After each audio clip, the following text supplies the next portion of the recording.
What it do, YouTube? Welcome back to the channel. It's your boy Elijah. This is Elijah Reviews. We're getting close to the grandest stage of them all. We're close to Wrestlemania as we speak. 5 days away at the moment.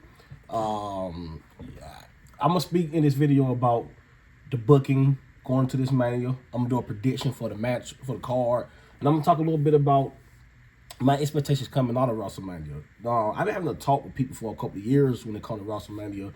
Well, I feel like we look at it like a book, and Wrestlemania being the final chapter.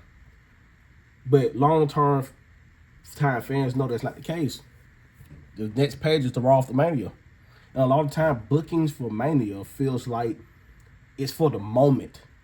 To have a WrestleMania moment, as they keep putting emphasis on, with not much thought on how to book it after. So you come out of Mania, you get a lot of boring title reigns and things simply because the objective was for them to win at Mania, to have that moment with not much thought to the booking after.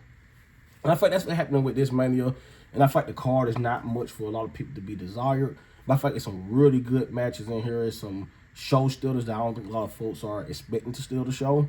So I'm going to go into this breakdown. I'm going to give you my review of the match card and my predictions on WrestleMania 41 in Las Vegas this Saturday and Sunday. Yes, that's how I'm spending my Easter. Just WrestleMania, no family. First up, Jade Cargill and Naomi. This match for me is a big one. They booked this one very well. I did fight towards the back half of the build and starting to lose a little steam. You know, it picked up big when Jade came back at him next time and beat the hell out of Naomi. Then and then the weeks follow, you know, Bianca trying to get answers for Naomi of why that happened. Screaming, getting over a cold. But I feel like once they took Bianca 40 out of it, and left Jade and Naomi to do the build, these two women did a very good job. They did a good job on social media, on screen, to sell this feud, and they deserve to be on this Mania card. My only requirement for this match, I don't want a squash match. I could see Triple H easily making Jade beat Naomi down in 3 minutes and walk out. You have repackaged Naomi. You have did the proceed with caution, new gear. Give her a legitimate heel turn and heel run that's worth it. You know, you don't want to minimize the Jade who attacked Jade story that you did a year ago. For me, I want Naomi to win it. I feel like it's more to do with her repackaged heel gimmick coming out of Mania if she win it. But if I'm gonna be, well, I think Jay's gonna win this match. I think that's what they're gonna go with it. Rey Mysterio versus El Grande Americano. Let me say this before I talk about this match. Chad Gable deserves a WrestleMania match. He deserves a WrestleMania match. He's supposed to have been the mid-card Intercontinental Champion, United States Champion a while ago when he was first doing his heel run. You know, he got attacked by the White Six, and it felt like that killed his steam of where they was heading with Chad. But this story is a unique story that I don't think we've seen before. It's like I keep having trouble with luchadors, and it become what they are in order to beat them. And he's going against the ultimate luchador and Rey Mysterio. Rey Mysterio is a legend, and he ain't really have lost a step when it comes to his in-ring ability. But I don't think you've done enough for Rey to continue to be a desired person to watch. Rey needs, it's so much he could do. You have a 50-some-year-old wrestler who still go out there and put on a show in the ring and has no problem elevating younger talent. You put him in the LWO, you don't push them worth shit, and you don't do nothing for Rey to be able to elevate people. Wait, lose a Mania match, and then what does that really do? But I think this match going to have the reveal that Chad Gable is under that mask, and I think he's going to win this match over Rey. Rey don't need this win at all, and I think that's how that's going to go. So for the United States champion, we have LA Knight versus Jacob Fatu. That's when it's tough. Jacob is a star. He stick out like a sore thumb when it came back to the new bloodline. You wasn't gonna have too long of him being on the solo. The desire to watch him was just too great. Is it too early to put a champion on him? I think not. I think you should.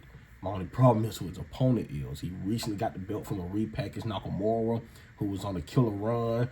Do you want to take the belt off LA Knight so soon there? He's been over the crowd for a while, and you ain't really pushed him to the main event. You ain't haven't win no Money in the Bank. You ain't haven't win no Royal Rumble. You ain't got him headlining the Wrestlemania. So LA Knight, who's over the crowd this much, great with on the mic, loses this match. I will only be okay with that for 2 reasons. I think Jacob needs that push. And second, if you have plans with LA Knight to win the Money in the Bank later.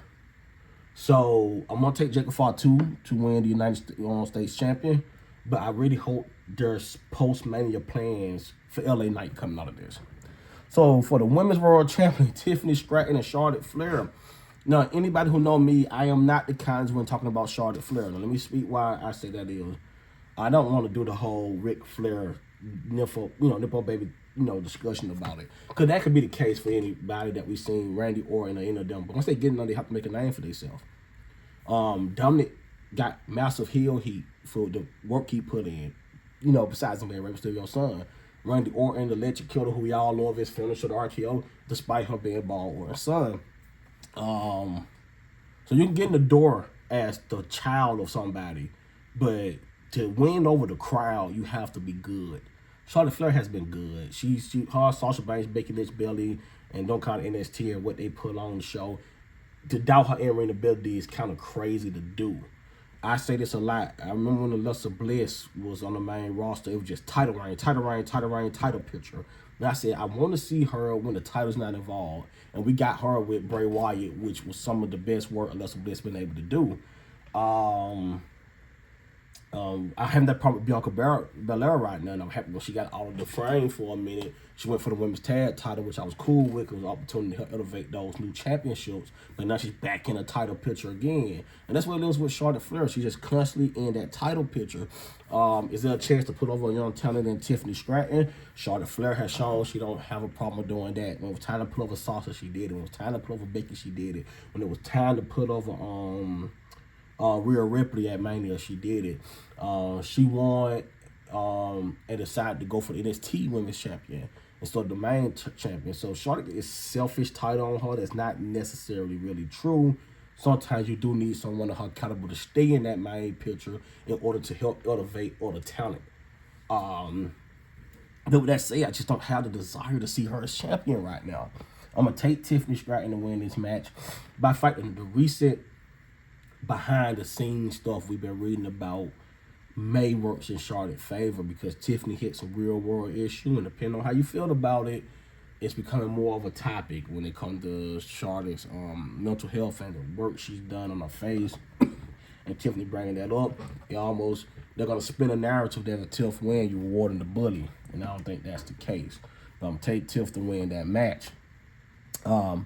World Heavyweight Champion Gunther versus Jey Uso. I absolutely hate the internet for what they have done to this match. This has been a very good, consistent build for me. Even when Jey was obviously doing some botches, WWE managed to spin it to the confidence that he was lacking going because he's 0-3 or 0-4 against Gunther. Then bringing Jimmy in at one point was brilliantly done. I wish at one point Roman would have had one segment to his former right-hand man and congratulated him and gave him that little kick to have the confidence to go to Mania. And Gunther has just been stellar through and through. As he has been from his Intercontinental Champion reign to now, Gunther has consistently been one of the best wrestlers in the ring. No flashy gimmick, no nothing. That's what's so good about the match. It's total opposites. One is a major gimmick character when it comes to the yeet stuff, the fly gear. Gunther comes out with just his trunks. Excuse me. With his trunks, and he just get in the ring ready to wrestle. The ring general. I'm going to take Jey to win it. Hate what the internet has to do with it. I'm going to say this, though. If you have Jey take this belt off the Gunther, you need to have serious plans for him post-Mania. Don't dud that title reign. You did the Kofi just to have that moment. Gunther's a solid champion. And if he's going to pull over Sami Zayn last year, and they got to pull over Jey this year, you got to have good plans for them. You ain't do much with that Sami Zayn title reign. He took it for Gunther from nothing. Don't do it again. Gunther's a solid champion. Keep the belt on. And if you're going to take it off on, have a great path for Jey. Whether it's Jimmy turning heel and he find him, whether Drew McIntyre come back into his bloodline slayer role he was doing that got dumped off for no reason, and he go off to him, or even Roman Reigns saying, "Hey, congratulations, but I need that belt. It's belt on me." You know, you need to have good plans for J Post Mania. Triple threat main event: Seth Rollins, Roman Reigns, CM Punk. That's one that's, it's like, that's the toughest one to freaking predict. I see the strong rumor that Seth Rollins, and he just said best for buildings in his promo on Raw yesterday, which could be hinting at the same thing John Cena said when he did the presser, and he said me main event Wrestlemania was best for business. So that has to the theory that Seth Rollins is going to be somehow matching up with Paul Heyman, and him and Paul Heyman going to join John Cena and The Rock and that whole little faction that's going to get built. And if you're doing that, fine, I'm cool with it. Well, Punk and Roman go after that. I think they go to a SummerSlam match, Roman versus Punk. The problem with that is that's good for Roman because he takes time off. But what Punk going to be doing to SummerSlam while he waiting for Roman to come back? Please have a good plan for CM Punk until Roman Reigns' schedule clears up. But I'm going to take Seth Rollins. Seth Rollins, by the way, is my favorite current wrestler. So I'm going to take Seth Rollins win that. That's night one. Night two. Night two, AJ Styles versus Logan Paul. Now, that's tricky for me because it's like, when you think about the talent they get left off the card, Logan Paul has to get a match because he got the Prime deal. And that's not necessarily bad because I get it. We don't want to see him as much, but the guy ain't bad. We don't look like he's just garbage. He had a very nice finisher, but it's WrestleMania. You're like, oh, okay, if he's wrestling that Backlash, fine, but WrestleMania. And AJ Styles, who I think is really showing the signs that he's on the back end of his career, the way he's talking and saying things. That's like the last scratch on AJ Styles we're going to have. And it should not be with losing to Logan Paul at WrestleMania. Logan Paul, his matches have double meaning. Some of it is, he said he has a passion for it. I don't doubt it. And then some of it is a business deal, the Prime deal. So as long as you're trying to find the business end of that, I don't think you need to have him win over to keep him happy.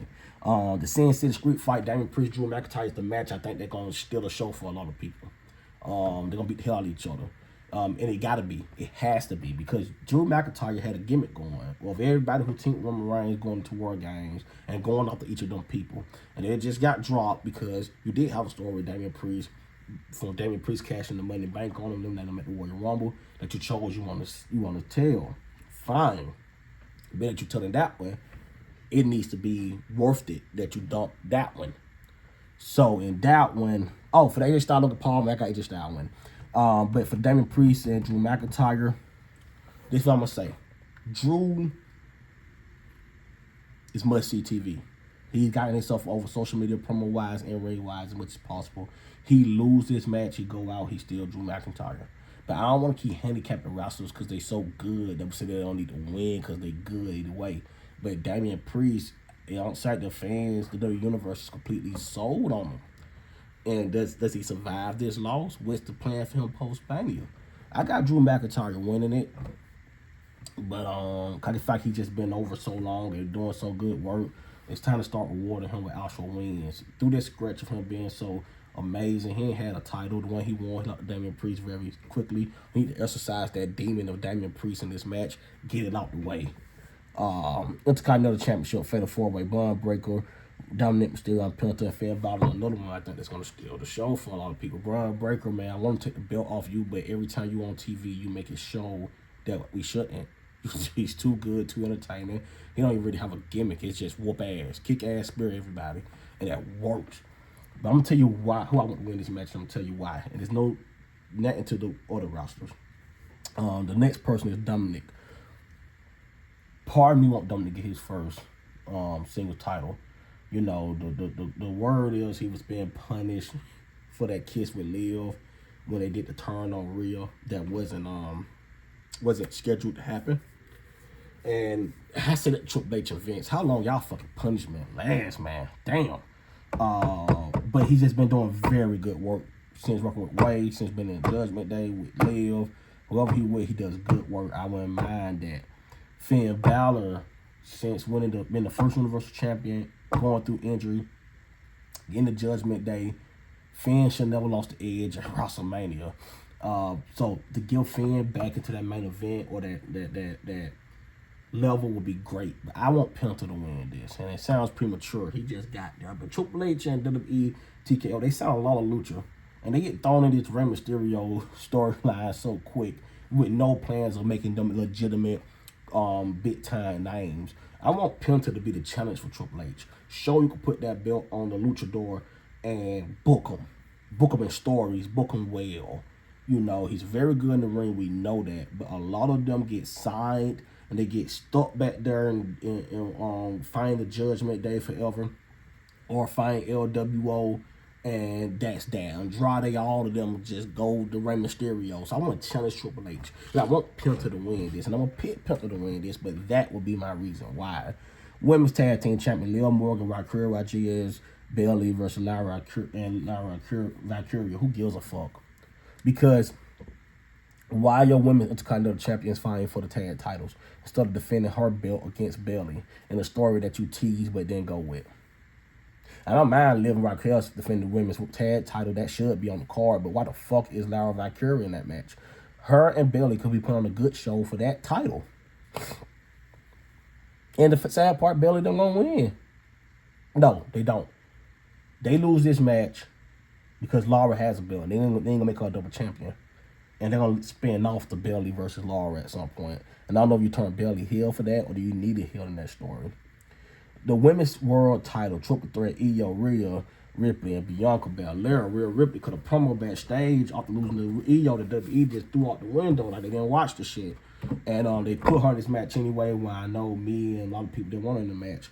But the crowd showed that they did. Rhea is that good. I don't like the title picture. Leo took the belt off her. Leo couldn't escape her. Io took the belt off her. Io can't escape her. It's like rematch clause is still in effect if you're Rhea Ripley, apparently. Bianca Belair, for me, I want her not to be done with Jade and Naomi. I need her to make an appearance in the Jade and Naomi match. And I would like for her to line with Naomi and Bianca turn heel. It's a heel gimmick. It's an arrogant ass EST, greatest, toughest reference. It's a heel gimmick that you can do very easily. And to have her go, I don't want her to be done with that story. But I feel like we're going to do Bianca and Rhea SummerSlam type shit while Io go off as the champion. I'm going to pick Io to win this match because they're trying to do the story of them two hating each other so much that they're not paying attention to the champion. But that's going to be their downfall. They despise for each other, and Io going to win, and them two going to spin off to a singles match that I'm not too big on at the moment. I kind of feel like Bianca has a better story that could still be told with Jay and Naomi. And then the final match of Wrestlemania, the undisputed WWE champion Cody Rhodes versus John Cena. I'm going to say this. If The Rock don't make an appearance, I don't want number 17 for Cena. Because you got to start justifying that fucking Rock involvement in John Cena heel turn. Or if you're going to do the internet theory about Seth Rollins needs to come out there and help John Cena somehow and have us going, what does Seth Rollins have to do with that? And then we found Seth Rollins a junk. Seth Rollins is who currently stumped CM Punk that allowed John Cena to win the chamber. But we'll credit all that to Seth Rollins' hatred for CM Punk. But it could have been him helping John Cena, who's on the same accord with him working for The Rock. But or if that's not going to play and they're going to just do a singles one-on-one match, Cody Rhodes need to remain the champion. That's what I'm going to say. That's my predictions. That's the my reaction to the storylines and the matches coming from WrestleMania. Please let me know what matches you are more excited for and who you think going to win them. See you guys next video.